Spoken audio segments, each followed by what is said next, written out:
everyone, hope you're all having a wonderful day. Keegan from the Poke2 here, and today guys we're going to be going over my Chaos level 50 Spellshot and Brr-Zerker build, aka the FrostShot. Now I'm not going to do a super detailed video because not too much has changed from Chaos level 35. So I will leave a link to that video, my Chaos level 35 FrostShot build video, in the description. I will still explain everything, but I won't go super in detail, just save you guys time. So we're not even going to muck around, we're just going to jump straight into it. Let's get into the skills first. As I said, I'm not going to go super in depth. If you guys want a super in-depth video on how this build works and everything, I will leave a link in the description below to my Chaos level 35 FrostShot build. But just quickly, like I said, nothing has changed. I haven't changed anything in the skill tree. We're still rocking Ancestral Frost, maxing that out, getting 20% extra frost damage. We're all going Icebreaker, so you know, as we start freezing the enemies, they're going to start taking more damage, up to 30% to frozen enemies.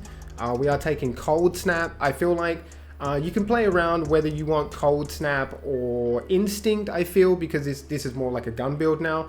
Instead of throwing pixies out, I mean, we could still use the pixies because they scale off spell damage if you want to, but I mainly use two other weapons now. I'll get into that when we jump into the inventory, but again, it's really up to you. I take Cold Snap because we get extra movement speed and frost efficiency, so we can freeze enemies faster. We'll freeze enemies quicker, I should say, and then Icebreaker is going to give us that 30% bonus damage.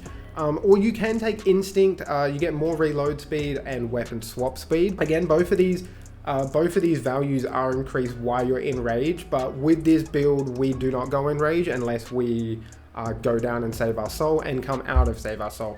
But that doesn't really matter. We don't really need in rage too much in this build. It would be nice, but Ambihextra is running Triple Ice Spike with an Eye Buffmeister is just too damn good. We are maxing out the old ways. That's going to give us 30% damage increase the closer we are to enemies, and we're also going to get 40% damage reduction the closer we are to enemies. So just very nice for survivability. Feel like you need that now in Chaos 50 because there's a bucket load more enemies and they hit like a truck. We are taking Unarmored Defense. We reserve a portion of our ward. 50% of the ward is reserved, but then we get 150% of that reserve ward as health.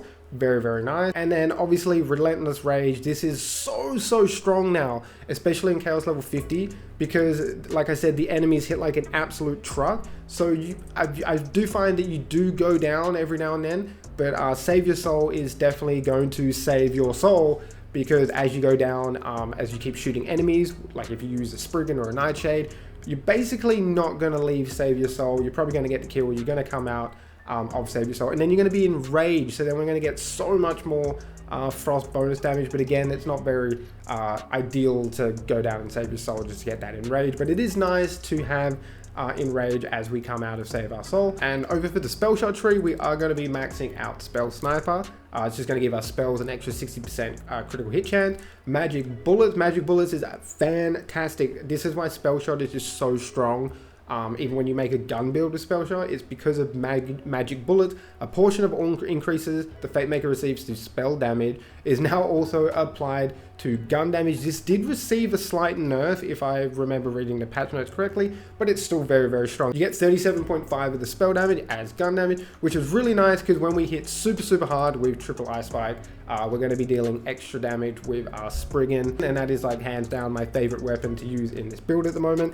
We're not taking any point to just warming up. That is the class mod, guys. It does give us 4 to just warming up, which gives us increased fire rate with every stack of spell weaving we have, which is just nice because I'm kind of running more of a gun build to this now. Mage armor, I did mention this in the Graveborn and Spellshot build with the selective amnesia, but the reason we're taking mage armor, if you guys do not know, Curse Wit is bugged. You do need to continuously break the shield like a normal depletion shield to get the bonus, that 100% damage to all nearby enemies bonus. So we are taking mage armor, that whenever we gain a spell weaving stack, when we cast spells reload, we are going to gain our ward back, so then our ward can break and we can get 100% damage increase, as well as the nice 30% damage increase for not having for our ward not being able to recharge now. That's Glass Cannon, pretty standard. Highest raid count, we get more spell weaving stacks. More spell weaving stacks means more spell damage. Can't go wrong. It also is gun damage as well, which is fantastic with 1 slot 1 kill. Imbued weapon, they did fix imbued weapon as well. Apparently it wasn't working correctly when you use 2 spells of the same element. Now it does, and you do see that. You do see the 2 stacks of imbued weapon. So we're actually getting that 20% bonus damage now. Apparently we weren't before, which is fantastic. For every spell that we have equipped, we just get 10% bonus damage. Now apparently this wasn't stacking when we had 2 ice spells, 2 fire spells, anything like that. Apparently it wasn't working correctly. So now it does. So even if you take 2 of the same element, you will get that 20%. And we are obviously taking double knot, guys. I think everyone knows how double knot works. It is seriously insanely broken for a Spellshot build, especially if you're using spells or guns at scale of spell damage. We are also taking the Capstone Sever the Thread. Whenever we score gun critical hits, it instantly resets our spell cooldown, giving us our Buffmeister, giving us our triple jacked Ice Spike back, which is fantastic. It really helps with the flow of this build, and it's why I really like the FrostShot build so much. And it's the reason why I chose to get this to Chaos Level 50 first, because it is my most consistent build that I have done. For the hero point, again, nothing's changed. Max out strength, max out dexterity, and slap the few on constitution, because why not? We need more survivability anyway. Now heading over to the inventory, again, nothing too much has changed except for we are running a Primordial Spriggan. This gun is fantastic. I love this gun so much. I still can't decide whether I like this or the Nightshade better. I am trying to get a Primordial Nightshade, and then I can decide which one I like more. But it is very hard to tell. Spriggan has a bit less fire rate than the Nightshade. Spriggan can do a bit more damage because it's a Hyperius weapon. So when you are aiming down the sights, you get the shield, and any damage to the shield amps the damage of the gun, which you do see. It is a nice little passive feature to have that the Nightshade doesn't have. But the Nightshade can shoot so damn quick. It goes through like 35 bullets in literally a second. It is nuts. And for the pistol, guys, I still do have my Pixie pistol there. I really don't use it at all unless I'm really in a pickle and I just can't be bothered dying in Chaos Chamber. I will just get the Pixies out because we all know how strong they are. But the 2 main weapons we use in this build are the Spriggan, and of course I'm still using the Sword Explosion. But there is a new shotgun meta evolving. I just haven't got it set up, but I will explain it to you guys right now. Obviously we use Sword Explosion. Everyone knows Sword Explosion is cracked, but there is a new DLC weapon out, the Stab-O-Matic, and this shotgun scales off melee damage, but more importantly, the melee weapon that you have equipped. Now there is only 3 or 4 hilts, so like the passive abilities on melee weapons that seem to work with the Stab-O-Matic. And of course, one of them is the Spellblade. So you can essentially run the Spellblade, run the Stab-O-Matic, and you will do spell damage. It's a spell scaling shotgun because of that. And then the other crazy thing you can do with this as well is, I'm trying to get a better necklace for it, is the Universal Soldier necklace. Is whenever you deal melee damage, you have a 30% chance to instantly reload 100% of your currently equipped gun's ammo. So basically, if you don't miss your shots and you got that out and you're running the Spellblade and that necklace, you never have to reload. Maybe I'll show a clip of this just working for you guys so you can see that what I'm talking about. But this is really cool. It's going to be people are already finding out crazy things you can do with this gun already. I'm excited to try it out for myself. Again, I'm trying to get like some things together. So yeah, if you are kind of over using the Sword Explosion and you kind of like wish there was another shotgun to use, go try the Stab-O-Matic, get the Universal Soldier necklace, and use the Spell Blade melee weapon, and you could basically turn this shotgun into a spell scaling shotgun, which is nuts. I can't wait to try it out. We just have the Twisted Delusioner. Still using that. It's just good for the bosses to play Soak, but it doesn't really matter because we are running a Soak class mod. We do have this Spellblade. It's only a chaotic Spellblade. I am trying to get I would like to obviously try and get a volatile Primordial one, and the only reason I'm taking the chaotic Spellblade is because it has Echo.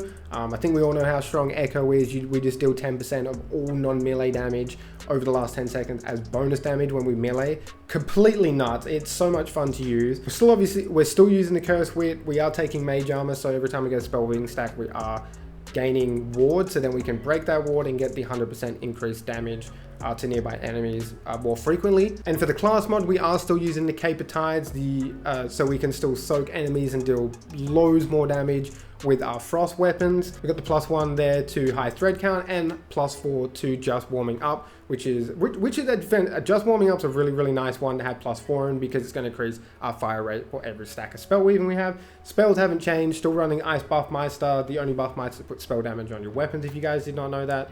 And I do have another triple ice spike here. The other one I used to run was the 1756. I am running one just a little bit stronger now. It feels a little bit stronger too. And I would also like to give an honorable mention to the Glasskull Cascade. This weapon is a lot of fun to use. It's not exactly the best bossing weapon. I will show a couple clips of it now working in Chaos Level 50. I really enjoy using this spell just for mobbing. It's super fun to like kind of just like, you know, just train the enemies around and turn around and smack them all in the face with your ice. It's really fun and satisfying. It's not the best boss weapon because the ice spikes come out from the ground. You can't get any flying enemies with it or anything like that, which is why I like using the triple ice spike. And it's fun to use, and it did receive a 30% buff as well in the recent patch. So if you guys have the Glasskull Cascade, go and try it out. Also try and look for one that has +2 spell charges. You will have a lot more fun using those, but this works really well because every time we score a critical hit, we're going to be resetting our spell cooldown anyway. And then for the necklace and rings, we have the Sacrificial Skeep. I'm trying to get a frost and Spellshot power, but for now we got frost damage and Brr-Zerker power, 30% to all damage dealt, which is huge. Skeep, very handy since Chaos Level 50 can be very hectic. And for the rings, I've just got a Sharkbane gun damage, just chaotic, critical hit. The effectiveness of this ring is going to be increased by 33% for a short duration. We're always going to be scoring critical hits, so we're always going to be getting that bonus. And then I'm trying to get probably like a Sharkbane spell damage ring and Primordial, but I can't seem to do it, so I'm still running a purple Primordial spell damage plus 22.7%. Nothing crazy. And for the enchants that I am running, we just have on spellcast increased gun damage, on spellcast increased elemental damage, because that is going to apply to our frost. We also have on spellcast increased damage dealt, that is a global multiplier. On spellcast increased ability damage, and for the guns we do have on spellcast increased frost damage by 30%. Ideally I would like this on my other spell instead of ability damage, but hey, we've got it on the Pixie Pistol. On the Spriggan, after getting a spell kill, increase the damage of your next crit by 50%. Very nice. The Sword Explosion, I don't have the best enchant for. We're not even using an action skill. I'm personally having a lot of fun with Chaos Level 50. There's more enemies. I mean, they probably buffed that for every level of Chaos level now anyway. But we get different enemies. Now, I can't confirm if people below Chaos Level 35 are getting new enemies, or if this is just from 35 to 50. But I love the addition of like the Shaman Trolls, the big badass like Night Trolls, all the little demon enemies and stuff. It's nice to see some different enemies and something that we just continuously run over and over and over and over and over again to get the gear, to get the pieces of gear that we need. I will say one thing though, with Chaos Level 50, you can see down in the bottom, my volatile and primordial drop chance are the same, 14.85%. You get so many primordial, it makes you even wonder what we're doing at Chaos 35, getting excited about seeing a primordial on the ground. We're like, oh my god, primordial. Now they drop like hotcakes. It's insane. And then I've also got 1% for Ascended Gear. I am getting Ascended Gear. It's fantastic to see. Hopefully this build did help you. Chaos Level 50 is friggin' hectic, but I am enjoying it. It's a good challenge, and I think it's meant to be a challenge. So it'd be interesting to see where we go from here, and it'd be interesting to see what the new class is going to be like when they bring it out. And this video did help you out. Could you please leave a like? It helps the channel out greatly. Until next time, guys, stay safe. Peace out.